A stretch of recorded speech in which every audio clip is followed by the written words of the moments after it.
وأقول في القرآن ما جاءت به آياته فهو الكريم المنزل، وأقول قال الله جل جلاله والمصطفى الهادي ولا أتأول.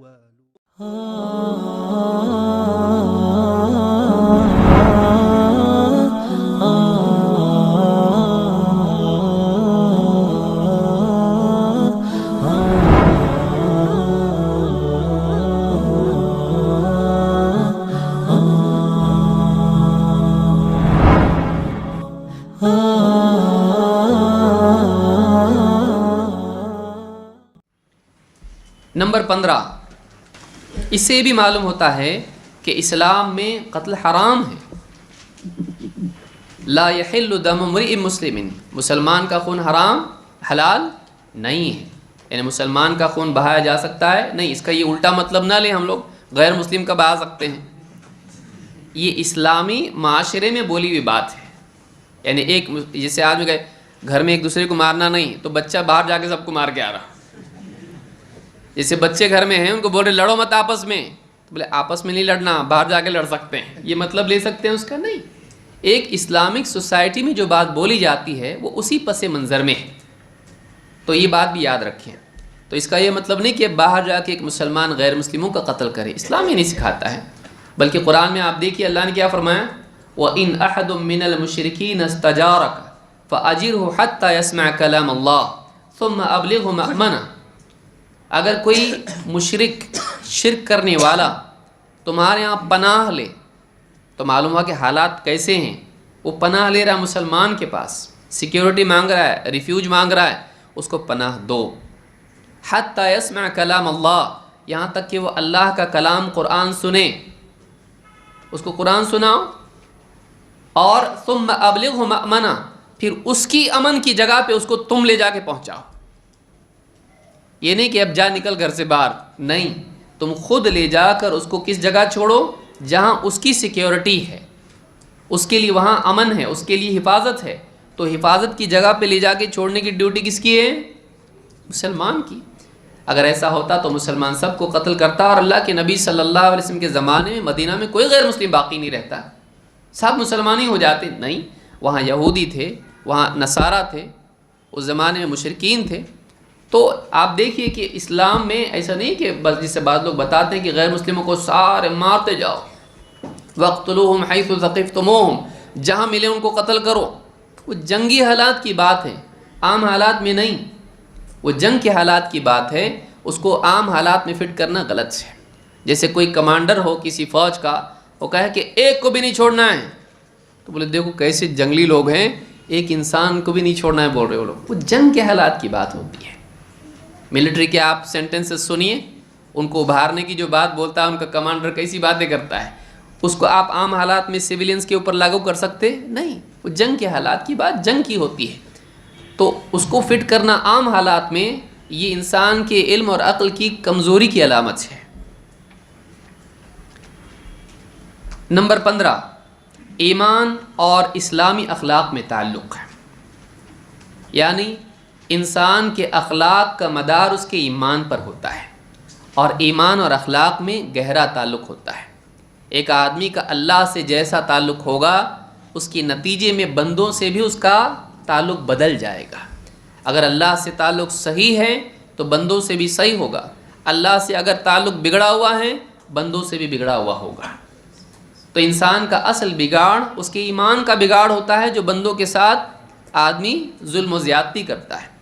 عن ابی ہریرہ رضی اللہ عنہ ان رسول اللہ صلی اللہ علیہ وسلم قال من کان یؤمن باللہ والیوم الآخر فلیقل خیرا او لیصمت۔ ابو ہریرہ رضی اللہ عنہ فرماتے ہیں اللہ کے نبی صلی اللہ علیہ وسلم نے ارشاد فرمایا، جو اللہ اور آخرت کے دن پر ایمان رکھتا ہے وہ بولے تو بھلی بات بولے ورنہ چپ رہے۔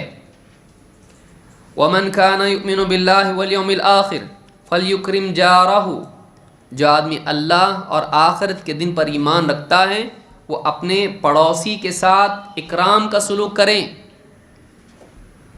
ومن کان یؤمن باللہ والیوم الآخر فلیکرم ضیفہ، جو آدمی اللہ اور آخرت کے دن پر ایمان رکھتا ہے اپنے مہمان کا اکرام کرے۔ کتنی باتیں اس میں؟ 3۔ نمبر 1، بولے تو بھلی بات بولے ورنہ چپ رہے۔ یعنی اس میں معلوم ہوتا ہے کہ باتیں 2 طرح کی ہوتی ہیں، بھلی بری، اور تیسری بھی ہوتی ہے جس میں ڈاؤٹ ہے بھلی ہے کہ بری ہے، وہ بھی بھلی ثابت نہیں ہوئی تو چپ رہے، جب تک کہ بھلی بات نہ ہو بولے نہیں۔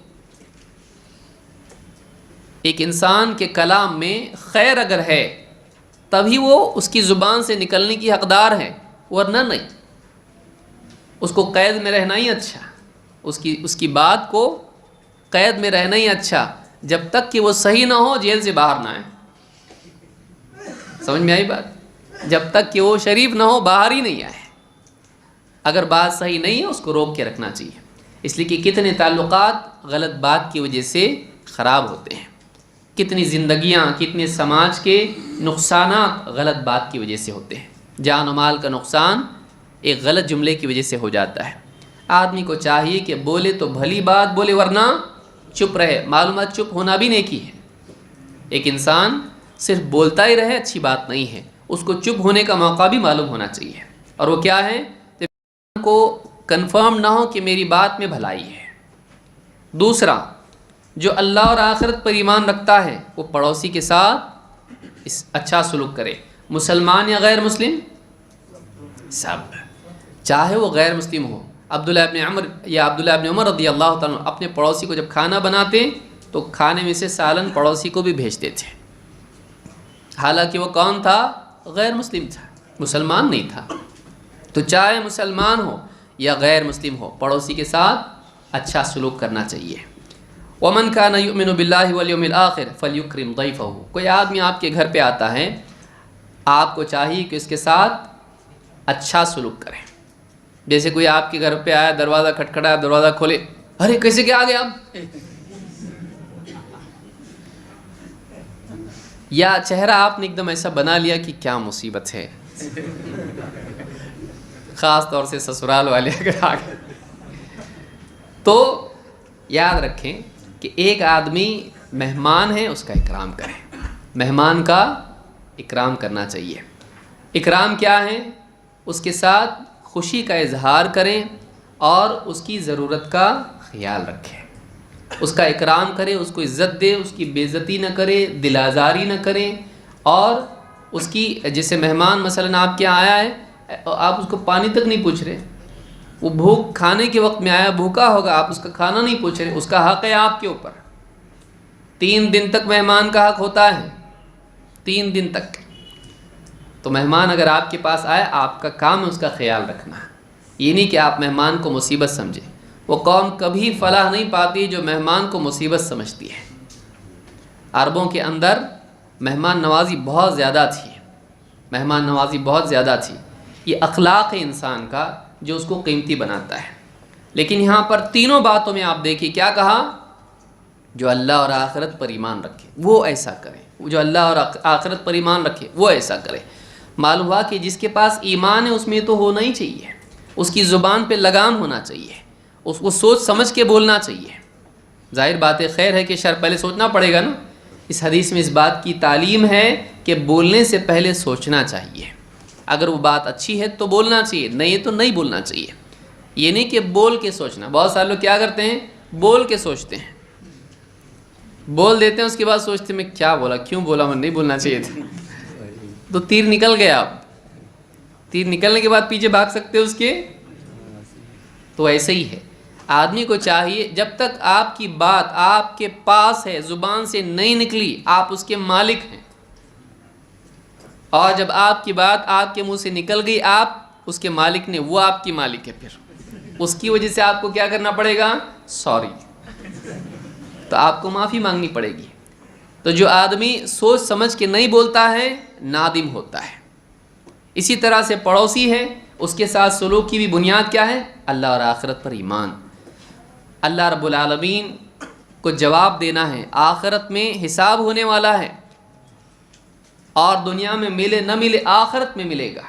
تو ایک آدمی جب اس طرح سے اللہ اور آخرت، اللہ دینے والا ہے، اللہ عطا کرنے والا ہے، آخرت میں اس کا ثواب ملے گا، جب دل میں یہ بات ہوتی ہے تو آدمی مہمان کا اکرام کرے گا، پڑوسی سے، غربا فقراء سے، سب سے سلوک کرے گا۔ معلوم ہے کہ سلوک کی باتیں یہاں بیان کی ہیں، اخلاقی باتیں بیان کی ہیں، لیکن ان تینوں باتوں سے پہلے کس کو ذکر کیا؟ اللہ اور آخرت پر ایمان، اللہ اور آخرت پر ایمان۔ تو ایمان اور اخلاق میں گہرا تعلق ہے، ایمان صحیح ہو تو اخلاق بھی صحیح ہوتے ہیں۔ نمبر 16، غصے سے پرہیز کرنا، غصے سے پرہیز کرنا۔ عن ابی ہریرہ رضی اللہ عنہ ان رجلا قال للنبی صلی اللہ علیہ وسلم اوصینی قال لا تغضب لا تغضب فردد مرارا، بار بار اس نے دہرایا قال لا تغضب۔ ابو ہریرہ رضی اللہ عنہ فرماتے ہیں ایک شخص اللہ کے نبی صلی اللہ علیہ وسلم کے پاس آئے اور آپ سے کہا مجھے کچھ وصیت کیجیے، کسی بات کی خاص تاکید مجھ کو کیجیے۔ آپ نے کہا غصہ مت کر، لا تغضب۔ اس نے بار بار پوچھا کچھ وصیت کیجیے، قال لا تغضب، آپ نے بھی بار بار کیا جواب دیا؟ غصہ مت کر۔ اس حدیث میں بد اخلاقی کی بنیاد بیان کی گئی ہے کہ غصہ انسان کو حق کے انکار کی طرف لے جاتا ہے، غصہ ظلم کی طرف لے جاتا ہے، غصہ ایک ایسی برائی ہے کہ جو انسان کو وہ کرواتا ہے جو اس نے نہیں کرنا چاہیے۔ لہٰذا ایک آدمی کو چاہیے کہ وہ غصے کے حال میں اپنے آپ کو قابو میں رکھے، غصے کے حال میں اپنے آپ کو قابو میں رکھے، غصہ نہیں اتارے۔ کتنے موبائل ریپیئر خود کرتا ہے آدمی پھوڑنے کے بعد، بات کر رہا، بیوی بار بار ٹوکری بیچ میں سنیے ذرا سنیے، پھوڑ دے، بولو کیا بولنا ہے، ہو گئی بات۔ اس کے بعد خود ہی اٹھا رہا ہو یہاں سے، وہ یہ پینل اٹھا رہا ہو، لے جا کے دے رہا ہو، کتنے اوپر سے گرا ہے؟ بولے بہت اوپر سے گرا ہے، بہت اوپر سے گرا ہے۔ کتنے لوگ طلاق دے دیتے ہیں بیوی کو غصے میں آ کے، کتنے لوگ قتل کر دیتے ہیں، کتنے لوگ اپنی چیز کا نقصان کر لیتے ہیں، کتنے لوگ اپنے آپ کو مار لیتے ہیں، خودکشی بھی کر لیتے ہیں، کتنے لوگ یعنی جاب کے اندر کچھ ایسا کر دیتے ہیں کہ فائر ہو جاتے ہیں۔ باس نے کچھ بول دیا، الٹا خود بول دیا، غصہ اس کو برداشت نہیں ہوتا، غصے میں بول دیا، جاب نے نکال دیا کام پہ سے، بعد میں اس کو ٹیکسٹ کر رہا ہے پلیز سوری، ایسا ہو گیا ویسا ہو گیا، رحم کرو میرے اوپر۔ کیا فائدہ؟ آدمی غصہ جو ہے انسان کو نقصان پہنچاتا ہے، اس لیے آپ نے کیا کہا؟ لا تغضب، غصہ مت کر۔ غصہ فی نفسی ہی برا نہیں ہے، لیکن اس کے اپنے مقامات ہیں۔ اگر غصہ آزاد ہو جائے تو نقصان پہنچاتا ہے، لیکن غصہ اگر اس کے وقت پر ہو، جہاں ہونا چاہیے وہاں ہو تو فائدہ پہنچاتا ہے، لیکن اگر آزاد چھوڑا جائے غصے کو تو نقصان ہوتا ہے۔ جیسے اللہ اور اس کے رسول کی بات کے خلاف کوئی بات کرے یا اس کی مخالفت عملی سطح پر کرے اور آپ کے ماتحتوں میں سے ہے اور سمجھانے کے باوجود کریں، وہاں غصہ کرنا غلط نہیں ہے۔ اللہ کے نبی صلی اللہ علیہ وسلم آئے اور آپ نے دیکھا گھر کے اندر دروازے پر تصویر لگی ہوئی ہے پردے پر، آپ غصہ ہوئے، تو شریعت کی مخالفت پر غصہ ہونا برا نہیں ہے، لیکن غصہ یہ برا ہے کہ آپ کو لوگ ویسا نہیں مان رہے جیسا آپ چاہتے ہیں، تو آپ کو غصہ آ رہا، مجھ کو کوئی ڈیمانڈ ہی نہیں، تو یہ کیا ہے؟ آپ بڑائی چاہتے ہیں۔ اس پہ غصہ ہونا تکبر ہے، اس پہ غصہ ہونا کیا ہے؟ تکبر۔ یا کوئی ایسی بات آپ سے کہہ رہا ہے، نصیحت آپ کو کر رہا ہے، اس میں آپ کی غلطی ہے، آپ کو اس کی نصیحت پر کیا آ رہا ہے؟ غصہ، یہ تکبر ہے۔ تو یہ غصہ برا ہے، یہ غصہ برا ہے، ناحق غصہ برا ہے۔ لیکن غصے میں آدمی چونکہ اپنا کنٹرول کھو دیتا ہے، اس اعتبار سے اصلاً کہا گیا لا تغضب، غصہ مت کر، غصہ مت کر۔ تو اس حدیث میں ایک بہت اہم چیز بتائے گی جو انسان کی زندگی میں بہت نقصان اس کو پہنچاتی ہے، وہ کیا ہے؟ غصہ۔ اگر آدمی اپنے غصے پر قابو پا لے تو ایسا انسان زندگی میں بہت بڑی کامیابی حاصل کر سکتا ہے، بہت بڑی کامیابی حاصل کر سکتا ہے۔ غصہ اکثر اس کو نقصان پہنچاتا ہے، غصہ انسان کو نقصان پہنچاتا ہے۔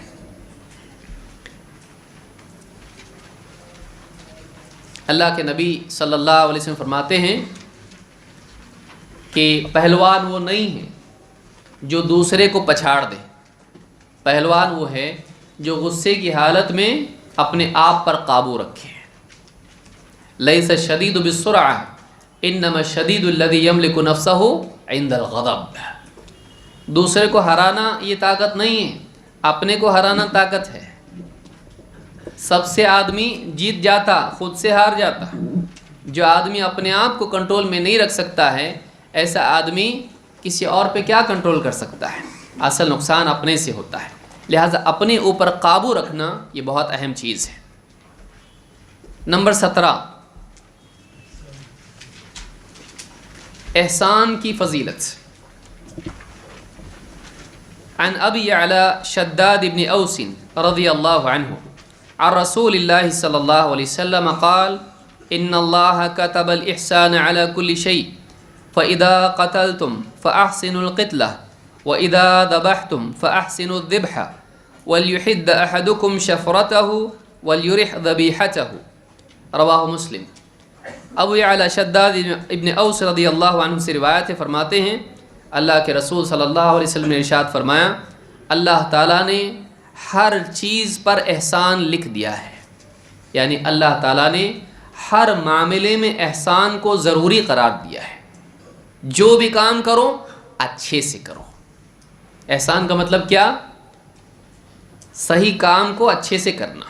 احسان کا کیا مطلب ہے؟ غلط کام کو اچھے سے کرنا نہیں، صحیح کام کو۔ تو آپ دیکھیے نماز پڑھ رہا، کیسے بھی پڑھ رہا ہے، ایک دم دھیان کہیں اور ہے، اور آدمی کی آنکھیں کہیں اور ہیں، آنکھیں برابر گھڑی پہ ہیں۔ امام صاحب اتنی لمبی قرأت کیوں کر رہے ہیں؟ آج ہی مجھ کو جانا تھا اور آج ہی لمبا پڑھ رہے ہیں یہ۔ تو بعض اوقات یعنی انسان عمل کرتا ہے لیکن اچھے سے نہیں کرتا ہے، تو اچھے عمل کو اچھے سے کرنے کا نام کیا ہے؟ احسان ہے۔ احسان سے اللہ راضی ہوتا ہے۔ ان اللہ مع الذین اتقوا والذین هم محسنون، اللہ تعالیٰ محسنین کے ساتھ ہے، اللہ کی معیت اس کو ملتی ہے۔ تو اللہ نے ہر معاملے میں احسان کو ضروری قرار دیا ہے، لکھا ہے، ضروری قرار دیا ہے۔ فَإِذَا قَتَلْتُمْ، جب جنگ ہو اور جنگ میں تم کسی کو قتل کرو اچھے سے قتل کرو۔ یہ کیوں کہا گیا؟ وہ زمانہ جنگوں کا تھا، اور اس زمانے میں عربوں میں ایک طریقہ تھا کہ جب کسی کو قتل کرتے ناک کان اور پورا آنکھیں نکال لیتے اور ہاتھ پاؤں جو ہے کاٹتے، اس کو مثلا کہتے ہیں۔ تو پورا جسم جو ہے اس کو ٹکڑے ٹکڑے وہ لوگ کرتے اپنے دشمن کے، اور اس طرح سے اس کو ذلیل کرتے تھے۔ دشمن کی طرف سے کوئی بہادر ہے ان کا، اگر وہ مارا گیا تو کیا کرتے تھے وہ لوگ؟ اس کے کان کاٹتے، اس کی ناک کاٹ دیتے، اس کی آنکھیں نکال لیتے، اس کے ہونٹ کاٹ دیتے۔ تو اس طرح سے کر کے وہ بتاتے ہم دیکھو کتنے بہادر ہیں، تمہارے آدمی کو کیسے ہم نے قتل کیا۔ اسلام میں یہ حرام ہے۔ جیسے کسی کو مارتے تھے اس زمانے میں بھی اور آج بھی تڑپا تڑپا کے مارا جاتا تھا، اسلام میں یہ حرام ہے، اسلام میں جائز نہیں ہے۔ انسان تو بہت بڑی بات ہے، جانور کو تڑپا کے مارنا جائز نہیں اسلام میں۔ اس لیے پہلے انسان کا ذکر کیا جنگ میں، اور اس کے بعد کس کا ذکر کیا؟ جانور کا، جس کو ذبح کر رہے ہیں۔ کہا کہ فَإِذَا قَتَلْتُمْ فَأَحْسِنُوا الْقِتْلَةَ، یعنی جیسے مثال کے طور پر پچھلے اس میں آپ نے دیکھا حدیث میں کہ جو زنا کرے یا جو یعنی قتل کرے، جب قتل کیا جائے گا اس کو تو سیدھا اس کی جو ہے جو بھی قتل کیا جائے گا اس کی گردن یہ کی جاتی ہے۔ اسلامی سزا میں ایسا ہے، یہ نہیں کہ پہلے ہاتھ کاٹیں گے پھر پاؤں کاٹیں گے پھر یہ کاٹیں گے پھر اس کو ماریں گے، نہیں، تڑپا تڑپا کے مارنا اسلام میں جائز نہیں ہے۔ تو فَإِذَا قَتَلْتُمْ فَأَحْسِنُوا الْقِتْلَةَ وَإِذَا ذَبَحْتُمْ فَأَحْسِنُوا الذِّبْحَ، اور جب تم ذبح کرو جانور، جب جانور بکری ہو یا مرغی جو بھی ہو، جب بھی تم ذبح اس کو کرو تو اس کو اچھے طریقے سے ذبح کرو، تڑپا تڑپا کے نہیں۔ وَلْيُحِدَّ، اور اس کا طریقہ بتایا آپ نے کہ تو اس کو تکلیف تم کیسے دو گے جو نہیں دینا چاہیے، تو آپ نے اس کا حل بتایا، کہا کہ وَلْيُحِدَّ أَحَدُكُمْ شَفْرَتَهُ، تم کو چاہیے کہ تم اپنی چھری کو اچھی طرح دھار کر لو، وَلْيُرِحْ ذَبِيحَتَهُ، اور آدمی کو چاہیے کہ وہ اپنے ذبیحے کو آرام پہنچائے۔ جیسے مثلا کوئی چھری دھاردار نہیں ہے اور آدمی اس کے گلے پہ کاٹ کے رگڑ رہا ہے اور کٹ رہا ہی نہیں ہے، جانور کو کیا ہوگی اس سے تکلیف، اس لیے کہا کہ چھری کو اچھے سے دھار کر لو اور جلدی سے وہ رگ کٹ جائے جس سے اس کو تکلیف ہی نہیں ہوتی ہے۔ جانور کو تکلیف، اس کی کچھ رگیں ہوتی ہیں، وہ جب برین سے کٹ ہو جاتی ہیں اس کو تکلیف نہیں ہوتی ہے۔ تو ایسا ذبح کرو کہ اس سے آسانی سے ذبح ہو جائے، یہ نہیں کہ تم غلط طریقے سے اس کو ذبح کرو۔ ایک جانور کو گھسیٹ رہا تھا ایک آدمی، ڈانٹا حضرت عمر نے اس کو، یا اسی طرح سے اور کئی روایتیں ہیں، جیسے عبداللہ ابن عمر نے دیکھا کہ کچھ مرغیاں باندھ کے بچے جو ہیں اس کو تیر اندازی کی پریکٹس کر رہے، بھگایا ان کو چلا کے وہاں سے، اور ان کے باپ کے پاس گئے بچوں کے اور بتا کہ تمہارے بچے دیکھو کیسا کر رہے ہیں، اللہ کے نبی نے لعنت کی اس کے اوپر۔ جانور کو باندھ کے اس پہ تیر چلا کے اپنی تیر اندازی پختہ کرنا، اس پہ لعنت کی ہے اللہ کے رسول صلی اللہ علیہ وسلم نے۔ انسان کو بھی ایسا نہیں کر سکتے ہیں، جانور کو بھی ایسا نہیں کر سکتے ہیں، تو یہ چیز اسلام میں نہیں ہے، یہ چیز اسلام میں نہیں ہے۔ امام مسلم نے اس کو روایت کیا ہے۔ نمبر 18، تقوی اور گناہوں کا کفارہ۔ عن ابی ذر جندب ابن جنادہ و ابی عبد الرحمن معاذ بن جبل رضی اللہ عنہما عن رسول اللہ صلی اللہ علیہ وسلم۔ ابو ذر جن کا نام جندب ابن جنادہ ہے اور ابو عبد الرحمن معاذ ابن جبل رضی اللہ تعالیٰ عنہ سے روایت ہے، دونوں صحابیوں سے ہیں، فرماتے ہیں کہ اللہ کے رسول صلی اللہ علیہ وسلم نے ارشاد فرمایا، اتق اللہ حیثما کنت واتبع السیئۃ الحسنہ تمحوها وخالق الناس بخلق حسن۔ اس حدیث میں اللہ اور بندوں سے اپنا تعلق صحیح کرنے کا طریقہ بتایا گیا ہے، اور یہ بتایا گیا ہے کہ تمام خیر کی اصل تقوی ہے، اور تقوی سے اخلاق درست ہوتا ہے، اور اس میں دو چیزیں بتانے کے بعد تیسری چیز بتائے گی۔ نمبر 1، اللہ سے تعلق صحیح کر، 2، بندوں سے تعلق صحیح کر، اور 3، اپنی کمی کوتاہی کی بھرپائی کر۔ تیسری چیز کیا ہے؟ بھرپائی۔ پہلی چیز کیا ہے؟ اتق اللہ حیثما کنت، تو جہاں کہیں ہو، ہر حال میں، ہر جگہ اللہ سے ڈرتا رہے۔ یہ نہیں کہ مسجد میں دیندار ہو اور تنہائی میں گھر کے اندر یا اپنے بزنس میں، بازار میں تو بالکل یعنی غلط کام کرنے والا ہو، گنہگار ہو، نہیں، جگہ کے حساب سے دیندار نہیں، جہاں کہیں ہو تو کیا کر؟ اللہ سے ڈر، یعنی ہر جگہ اللہ تعالیٰ تجھ کو دیکھ رہا ہے، اس کا احساس تجھ کو ہونا چاہیے۔ اللہ کا خوف جہاں کہیں ہو، اللہ کا خوف رکھ، یہ چیز تیری زندگی کو کیا کر دے گی؟ صحیح کر دے گی۔ اتق اللہ حیثما کنت، تقوی والوں سے اللہ محبت کرتا ہے۔ اللہ تعالیٰ تقوی کا اللہ نے بار بار قرآن میں حکم دیا ہے، اور یہ اصل ہے پورے دین کی۔ تقوی اگر نہیں ہے انسان کے اندر، وہ آدمی دیندار نہیں بن سکتا ہے۔ اللہ کا خوف زندگی سے نکل جائے، انسان آزاد ہو جاتا ہے۔ تو اتق اللہ حیثما کنت، جہاں کہیں تو اللہ سے ڈر، واتبع السیئۃ الحسنہ تمحوها، اصل تو یہی ہے کہ تجھ کو ہر گناہ سے بچنا چاہیے، لیکن تو انسان ہے، تجھ سے بھول چوک ہوتی رہے گی، تو اپنی غلطی پر باقی مت رہ۔ واتبع السیئۃ الحسنہ تمحوها، اگر تجھ سے غلطی ہوئی ہے تو غلطی کا تدارک بھی کر، برائی ہوئی ہے تو اس برائی کی بھرپائی کے لیے بھلائی بھی کر۔ تیرے دل پر اگر گناہ کا، غلطی کا برا اثر پڑا ہے تو نیکی کر کے اس اثر کو اس کو مٹا۔ اگر تیری ترازو میں، نامہ اعمال میں اگر ایک برائی آئی ہے تو اس کی بھرپائی کے لیے کیا کر؟